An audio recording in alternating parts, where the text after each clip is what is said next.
ओम तत्सत ब्रह्मणे नमः। श्री छांदोग्य उपनिषद श्री शंकराचार्य भाष्य प्रथम अध्याय प्रथम खंड संबंध भाष्य। ओम इत्य तदक्षरम इत्यादि मंत्र से आरंभ होने वाला ये 8 अध्यायों का ग्रंथ छांदोग्य उपनिषद है।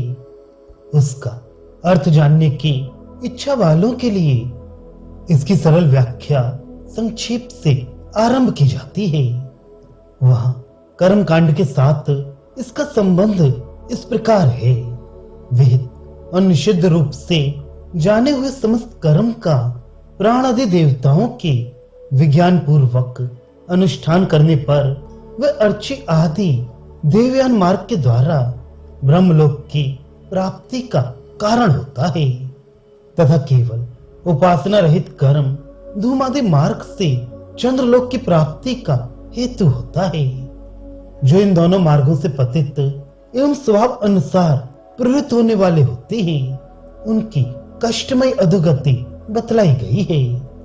इन दोनों मार्गों में से किसी भी एक मार्ग पर रहने से आत्यंतिक पुरुषार्थ की सिद्धि नहीं हो सकती। अतः संसार की उपर्युक्त त्रिविध गतियों के हेतुभूत कर्म का निराकरण करते हुए कर्म की अपेक्षा से रहित अद्वैत आत्मज्ञान का प्रतिपादन करना है। इसी उद्देश्य से इस उपनिषद का आरंभ किया जाता है। अद्वैत आत्मविज्ञान के बिना और किसी प्रकार आत्यंतिक कल्याण की प्राप्ति नहीं हो सकती, जैसा कि आगे कहेंगे भी। जो लोग इस अद्वैत आत्मज्ञान से विपरीत जानते हैं, वे अन्य राज्य अनात्मा के अधीन होते और क्षीण होने वाले लोकों में जाते हैं। किंतु इससे विपरीत आत्मज्ञान होने पर श्रुति कहती है कि वह सराट होता है। इसी प्रकार तपे हुए परशु को ग्रहण करने से चोर के जलने और बंधन में पड़ने के समान द्वैत विषय रूप मिथ्या में अभिनिवेश रखने वाले पुरुष का बंधन होता है, तथा उसे सांसारिक दुखों की प्राप्ति होती है।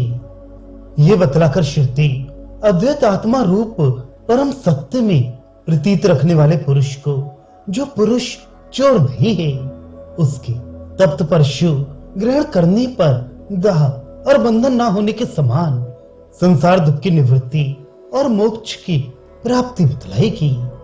इसी से अर्थात कर्म और ज्ञान दोनों विरुद्ध फल वाले हैं।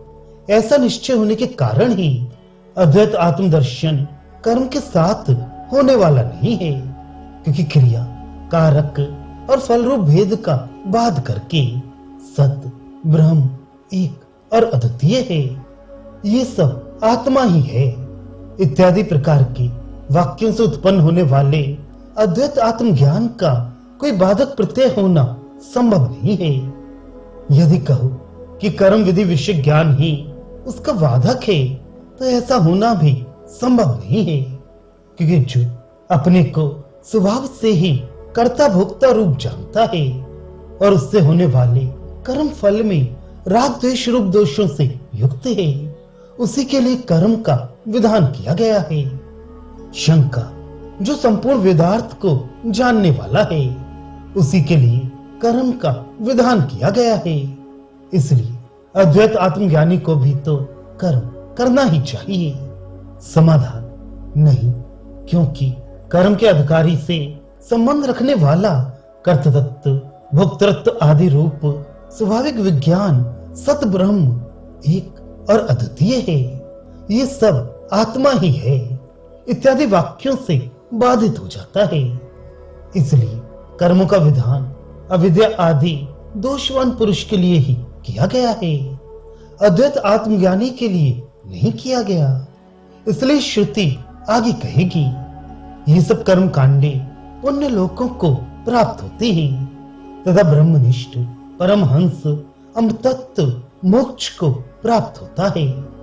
वहां इस अद्वैत विद्या विषयक प्रकरण में अभ्युदय की साधनभूता उपासनाएं बतलाई जाती हैं, जिनका फल केवल मोक्ष का समीपवर्ती है और जो अद्वैत ब्रह्म की अपेक्षा मनोमया प्राण शरीर इत्यादि वाक्यों के अनुसार कुछ विकार को प्राप्त हुए ब्रह्म से संबंध रखने वाली हैं। वे उपासनाएं कर्मांग से संबद्ध हैं और कर्म फल की समृद्धि ही उनका फल है, क्योंकि रहस्य में अर्थात उपनिषद शब्द से ज्ञातव्य होने में तथा मनोवृत्ति रूप होने में उन आत्मज्ञान और उपासनाओं में समानता है।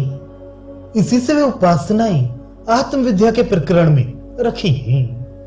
जिस प्रकार अद्वैत ज्ञान मनोवृत्ति मात्र है, उसी प्रकार अन्य उपासनाएं भी मनोवृत्ति रूपी हैं।